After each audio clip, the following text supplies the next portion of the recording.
Today is July 25th, and I am making the featured recipe from the Fannie Farmer Kitchen Cabinet, India curry. I can tell you right off the bat, this is not going to be authentic Indian cuisine. So I'm very fortunate in that I have had very good Indian cooking. I learned how to cook Indian out of Madhur Jaffrey's cookbooks, and my dear friend Betty Blaze, who is a longtime practitioner of classical Indian dance, has gone to India several times, so she has a very good idea of what the cuisine is like. She did some cooking while she was there. She's brought back ingredients. Oh, by the way, my jewelry, Betty brought that back from one of her trips to India. I have a good idea of what actual Indian cuisine is like, and I think this is not going to be it. Anyway, as usual, I have never made this recipe before, and I have no idea how it's going to turn out, but I have an idea. So let's get started. To make India curry, you will need veal, onions, butter, curry powder, boiling water, flour, cold water, vinegar, rice for serving.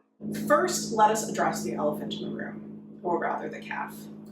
Veal. I know there are some folks who are morally opposed to veal, and I appreciate that. There are those of you who are saying, wait, veal in Indian cooking? Right you are. Hindus do not eat cattle meat. So I knew right off the bat this was a little inauthentic, shall we say. Then there are those of you who looked at the raw ingredients and said, that doesn't look like veal. You are correct. It's turkey. I thought about using veal, for authenticity, but the choice was made easy when I went to the supermarket and they didn't have any. So turkey is a pretty good substitute for veal. The first thing to do is sear the veal, specifically without butter. Let's see how that goes. I do think it's odd that veal is called for in this dish because Fannie Farmer doesn't really seem to like it very much. Veal contains a much smaller percentage of fat than beef or mutton, is less nutritious, and though from a young creature, more difficult of digestion. Veal should be thoroughly cooked, being deficient in fat and having but little flavor. Pork or butter should be added while cooking, and more seasoning is required than for other meats. Well, it didn't exactly sear, but it's at least cooked on both sides. And to nobody's surprise, it's stuck to the pan. Now I'm going to cut it into 1.5-inch pieces. You probably don't need to watch that. Now that I've gotten most of the meat out of the pan, we're going to melt some butter. Now that the butter's melted, we're going to fry sliced onions, and these get fried until they're brown. Now that the onions are nice and brown, we're going to take them out of the pan. Yep, the onions were just here to flavor the butter. What does Fannie Farmer have against onions? So many recipes, you cook the onions and then you take them out, just leaving a bare hint of onion flavor. And the meat goes back in the pan. And we're gonna add curry powder. Not very much. I did do a little research, trying to figure out what typical curry powder in 1914 would consist of, but I couldn't find anything. And all Fannie Farmer says is that curry powder is a spice blend that contains turmeric, which this does. And then we're going to cover it with boiling water and cook slowly until the meat is tender. And the next thing we do is thicken the sauce with flour diluted with cold water. And last, we add some vinegar.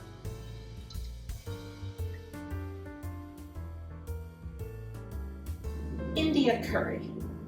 Let's see how it is.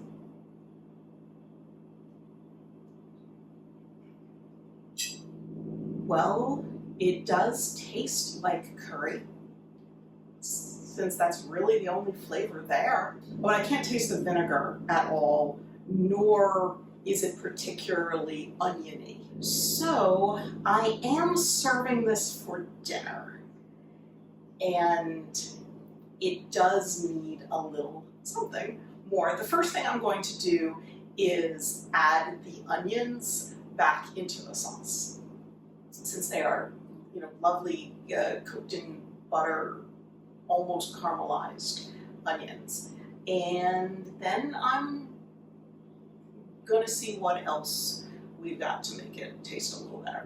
Anybody have a good curry recipe? I'm quite partial to curried favor of the old ones from the Necro Nom Nom Nom. Let me know if you have a curry recipe you like, because this is not it. One of the redeeming qualities of this is the fact that it is served with a rice border. That was kind of fun, and I like the way it looks. Well, that's India curry. Enjoy. Okay, I'm back. We did have the India curry for dinner, and it actually turned out okay. But that's because I let Scratch doctor it up. So we started by taking the meat and the rice and just dumping it back into the pan, warming it all up together. Then some salt and pepper.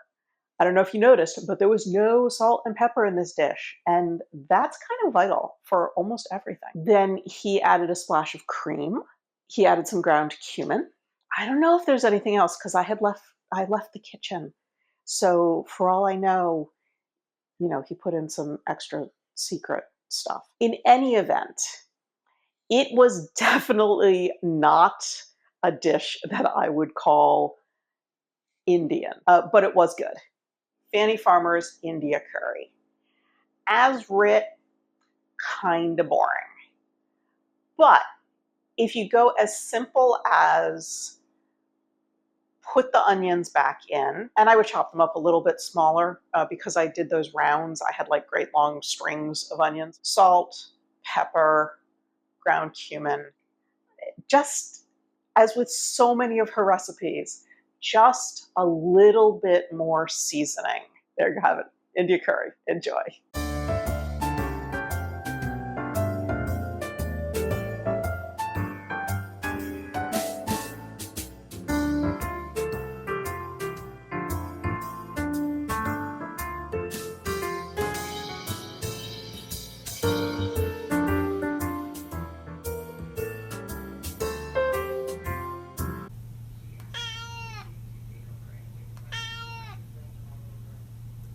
By the way, my jewelry. Seriously. Tendered? God, is that a word?